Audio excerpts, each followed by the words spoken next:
네, 여러분 안녕하세요. 이번 주도 대한민국은 치열하게 지옥의 한 추월을 관통하고 있습니다. 청와대 청원 중에 검찰총장 윤석열 해임과 함께 철저한 수사를 통해 엄중 처벌해 주십시오라는 이 청와대 청원이 지금 18만 7천 명이 넘었어요. 여러분 좀 적극적으로 참여해 주셔서 오늘이나 내일 오전까지 꼭 20만이 넘을 수 있도록 좀 여러분 노력 좀 해주세요. 여기저기 퍼달라 주시고 좀 20만 넘게 꼭 좀 도와주십시오. 고정글에 링크 할 테니까 많이 퍼달라 주세요. 우리는 지금 언론과 검찰 이 윤석열의 이 도를 넘는 이 공화정의 시민으로서는 더 이상 용납할 수 없는 이 반헌법적이고 반인륜적이고 반민주적인 이 하극상을 매일같이 지금 보고 있어요. 지금 윤석열의 지금 하는 짓을 보면요. 거의 진중권이 약간 약 빨았을 때 그런 수준하고 지금 거의 비슷해요. 그러니까 이제는 막 너무 지겹다고 해야 되나? 너무나 노출됐기 때문에. 이제 이 시민들이 이 언론과 이 윤석열의 이 검찰의 이 준동을 더는 참을 수가 없으니까 지금 목소리를 내기 시작했어요. 수천 명의 사람들이 참여하고 매일같이 휴국선언이 나오는데 언론은 누구도 다루질 않습니다. 자, 진짜 MBC에 너무너무 실망합니다. 솔직히. 이번 주에 교수 7천 명이 이제 시국선언을 시작했죠. 어저께는 천주교사재단 수도자들이 4천 명 시국선언했고 기독교 목회자들 4천 명 시국선언했습니다. 오늘은 원불교에서 시국선언 나왔습니다. 종교계 백인 시국선언 나왔고요. 지금 시민단체도 영호남에 있는 200개 시민단체 시국선언했고요. 충청권에 있는 시민단체들 오늘 시국선언했죠. 그리고 지금 SNS에도 1인 시위들 계속 퍼지고 있고요. 해외의 교포들이 1000명이 릴레이 시위에 나섰죠. 뿐만 아니라 지금 대학교들 동문회에서도 지금 성명서가 나오고 있어요. 서울대 민주동문회, 성균관대, 중앙대 계속해서 지금 성명서가 나오고 있어요. 근데 이렇게 수백 명, 수천 명이 참여하는 이 거대한 시국선언에는 아예 언론이 나오질 않아요. 한 명이 서울대 교수 한 명이 참여한 이 시국선언은 하루 종일 포탄에 걸려있고 언론에 나오고 이름 누군지도 모르는 수노라이프 애들이 하는 초딩 같은 인기투표는 매일같이 언론들이 대서특필합니다. 근데 이렇게 진짜 이 발랄하고 이런 시민들의 이 정말 살아있는 목소리를 들을 수 있어서 정말 그나마 이게 가뭄의 단비가 되는데 이렇게 어제 오늘 정말 빵 터지고 너무너무 재밌었던 것 중에 하나가 뭐냐면 이 최인호 TV 아시죠? 최인호 TV의 최인호 옹께서 최인호 선생님이 이 법무부 앞에 과천에 있는 법무부 청사 앞에 가셔가지고 지금 추미애 장관 응원 트럭에서 열심히 지금 활동하고 계세요. 이 어떤 분이 트럭을 기증해 주셔가지고 그거를 추미애 장관 응원 트럭으로 이제 제작을 한 거죠. 앞에 이 아이폰 모양의 전광판을 딱 틀어놓으시고 추미애 장관의 출근길과 그 퇴근길에 맞춰가지고 우리가 추미애 장관 응원합니다. 추미애 장관 응원하는 분들의 그 릴레이 것들 있죠. SNS를 계속해서 이 전광판에 띄워주면서 추미애 장관 응원하고 있어요. 이 추운데 고구마 모자 쓰시고. 고구마 아저씨 모자 쓰고 그러면서 계속해서 이제 얘기를 하시는데 너무너무 재밌어요. 어제 오늘 최인호 선생님 TV 계속 봤는데 너무너무 재밌습니다. 여러분 최인호 선생님 많이 응원해 주시고 다른 분들도 이런 응원 트럭 있으면 제작해가지고 같이 하면 너무 재밌겠다는 생각도 들었어요. 근데 정말 추미애 장관 입장에서는 이렇게라도 간절한 응원이 필요하죠. 추미애 장관이 사실은 이 조미연 판사의 판결이 없었다면 이렇게 입지가 좁아지지 않았을 거예요. 사실상 추미애 장관의 활동 범위를 확 좁혀놓은 게 허리를 끊어놓은 게 조미연 판사의 판결이에요. 그러면서 윤석열의 폭은 너무 넓어졌고 그러니까 윤석열이 이제 맘 놓고 하고 있는 거죠. 그러니까 이제 선을 넘어서고 있는 거예요.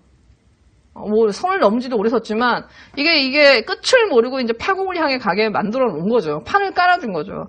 게다가 조금이라도 기대를 걸었던 이 판사 법관 회의에서 뭐라도 나올 줄 알았는데 결국 판사들은 가장 암전방을 택했고 어떻게 보면 비겁하고 야비한 방법을 택해버렸어요. 비겁한 방법을. 자, 판사들이 이래도 되는 겁니까? 그러면은 검사들이 이렇게 사찰 당해도 자기들이 목소리를 내지 않을 거예요. 판사의 그 독립 예, 법관의 독립성 하면서, 재판의 독립성 하면서, 저는 이거 너무나 비겁하게 느껴졌어요. 저는 일부 언론이 이 윤석열의 판정승이라고 하는데, 판사와 윤석열만 놓고 본다고 하면은, 윤석열의 판정승이 맞아요. 판사들이 윤석열한테 굴복한 거니까. 내지는 윤석열이 지지 못하게 하기 위해서 지는 게 싫으니까, 이 정부가 싫으니까, 자기들의 굴욕을 감수하면서 침묵을 지킨 거 아니에요? 이게 대한민국의 엘리트의 수준이라고 하면은 진짜 대한민국 이거 진짜 큰일입니다. 이거.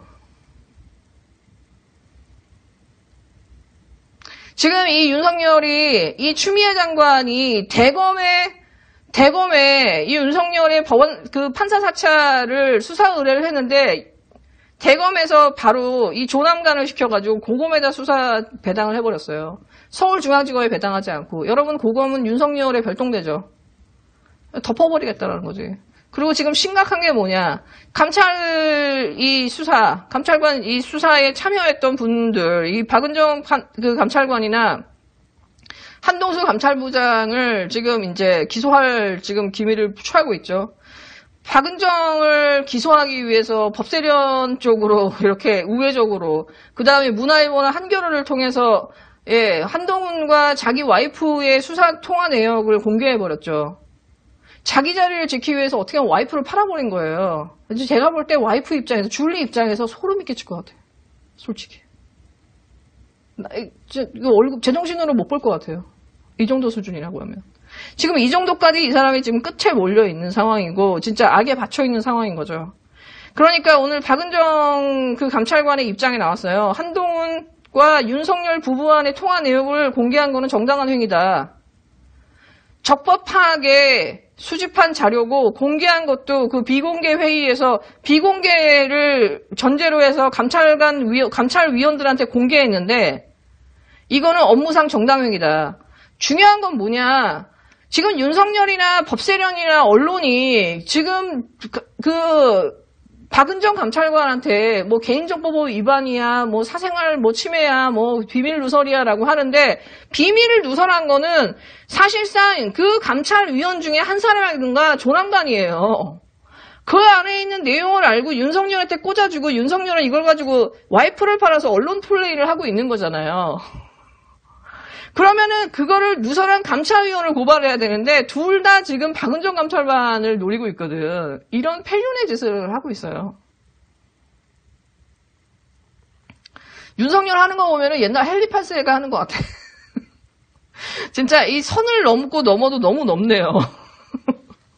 예, 게다가 지금 한동수 감찰부장도 위법이라고 하면서 지금 기소하려고 하죠. 그러니까 한동수 감찰부장이 뭐라고 했냐. 두렵고 떨리는 시간들입니다. 진실되고 겸손하게 살아가려는 저의 삶을 왜곡하는 언론의 거짓 프레임들, 감찰을 무력화하는 네이버의 공격들, 극도의 교만과 사리까지 느껴집니다. 그러나 저는 맡은 바 소임을 끝까지 수행해 나갈 것입니다. 죽음으로 내몰려진 상처받은 삶들을 잊지 않겠습니다. 진실을 가릴 수도 없고 어둠은 빛을 이기지 못합니다. 네, 이제 윤석열은 제가 볼 때 이제 끝으로 가고 있어요. 다만 이 윤석열은 파면할 수 있겠지만 윤석열을 파국으로 같이 몰고 왔던 이 언론들은 또다시 얼굴을 바꾸고 살아나서 나중에 윤석열을 무너뜨리면서 또 정의의 또 편에 설 거 아니에요? 그런 것들이 두렵습니다. 네. 네, 지금 법무부는 지금 완전히 뿔이 난 상태예요. 왜냐? 지금 이런 식으로 윤석열이 지금 감찰을 완벽하게 무마하고 자기에 대한 이 감찰을 하고 있는 이 수사관들을 지금 기소하려고 하면서 감찰 자체를 지금 중단시킨 상태예요. 결국 이 조미연 판사가 윤석열이 이렇게 폐륜의 이 하극상으로 할 수 있게 판을 깔아줘 버린 거예요. 그리고 이거에 대해서 지금 우리는 아무것도 할 수 없는 진짜 윤석열의 이 무소불위의 이 상황에 이 무정부 상태가 만들어진 거예요. 대혼란 상태를 이 판사가 만들어준 거예요. 제가 볼 때는 추미애 장관은 이 조미연 판사의 판결에 불복했지만 뿐만이 아니라 지금 이 윤석열이 감찰부를 기소하고 감찰을 막고 자기 수사를 못하게 막는 거에 대해서 그리고 이 수사를 고검을 배당한 거에 대해서는 전 반드시 또 징계를 받아야 되고 이 수사를 받아야 될 사안인 것 같아요. 그러니까 윤석열이 내일 징계위원회에서 일단은 바로 잘리게 될지 한 번, 두 번 더 하게 될지는 모르지만 즉시 이 인간이 이 자리에서 내려오는 순간 윤석열은 철저하게 구속 수사를 해서 이 사람은 뿌리를 뽑아야 될 것 같아요. 어저께 정말 사람들이 이건 웬 코미디야 했던 거 있죠. 이 룸사롱 술 접대 의혹에 연루된 5명에 대한 이 수사 결과 발표가 나왔어요. 근데 이거 진짜 해도 너무한 거 아닙니까? 이건 정말 국민을 개돼주로 하는 거 아니에요? 3명을 기소하고 2명 검사는 봐줬어요. 그 2명은 윤석열 라인입니다.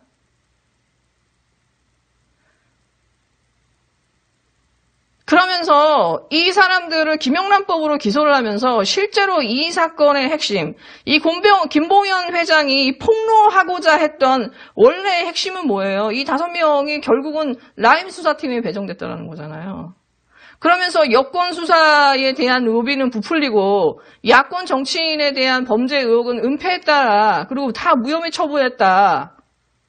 이거를 전부 다 무혐의 처분해버렸어요, 여러분. 사실상 덮어버린 거죠. 그러면서 가장 약한 오로지 이 룸사롱 술접대 의혹 여기에만 초점을 맞춰서 3명 불기소, 2명은 무혐의예요. 근데 그 2명도 무혐의를 한 이유가 뭐냐? 이거 완전 코미디예요. 어저께 MBC 뉴스 보신 분들은 아시겠지만 밤 11시에 일찍 귀가한 2명의 검사들은 11시쯤 귀가했기 때문에 11시부터 1시까지 놀았던 한 명의 검사와 이 김봉현, 그 다음에 2명의 변호사, 이 사람들하고는 달리 그 11시 이후에는 서비스를 받지 않고 술을 마시지 않고 밴드를 부르지 않았기 때문에 그 돈을 빼버린 거예요. 접대비를 뺀 거야. 그렇게 접대비를 빼고 나니까는 차액이 얼마 남냐? 481만 원. 그 481만 원을 김봉현, 이주영 변호사, 그 다음에 3명의 현직 검사랑 5명이서 딱 나누니까는 1인당 얼마 남냐? 96만 2천 원. 그러니까는 100만 원이 구명란법 위반이잖아요. 3만 8천 원이 부족한 거야.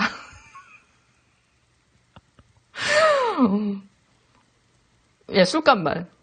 아니 그러면은 거기에 밴드 비용 빼고 그 다음에 거기에 옆에 앉아 있었던 서비스 여성 접대부들 그 접대부 비용이라든가 팁이라든가 싹 다 뺀 거잖아요. 그리고 한 사람이 어느 정도의 향응을 받았는지를 계산을 해야 되는데 거기에 술값을 내는 김봉현 회장을 머릿속에다 포함시켜가지고 숫자를 줄인 거 아니에요. 이 윤석열 라인을 봐주기 위해서 이 라임 사건을 이 본질을 덮기 위해서 이렇게 해버린 거예요. 진짜 대한민국 검사들 이 정도 수준이라고 하면 이거 진짜 대한민국 사법시험이나 이 로스쿨 제도 큰일 난 거 아닙니까? 만약에 이런 접대가 법무부에서 일어났어요. 그렇게 해서 계산을 이런 식으로 또 하면서 털어줬어. 그럼 이거 어떻게 됐을까요, 여러분? 기자들이 법무부를 가루로 만들어버렸겠죠. 그리고 아마 법무부 장관은 목이 날아갔겠죠. 현직 검사는 그 자리에 없었다고 했던 이주영 변호사의 거짓말을 지적하는 기사도 없고요, 지금. 그 자리에 없었다던 검사들의 거짓말을 문제 삼는 기사도 지금 없습니다. 이게 검찰과 언론의 현 주소고요. MBC에서는 검찰과 법무부의 감찰 쟁탈전을 하면서 이거를 마치 게임인 것처럼 보도를 해요. 진짜 요즘 그 MBC의 검찰 관련된 보도를 보면서도 검찰 기자단 정말 심각하구나.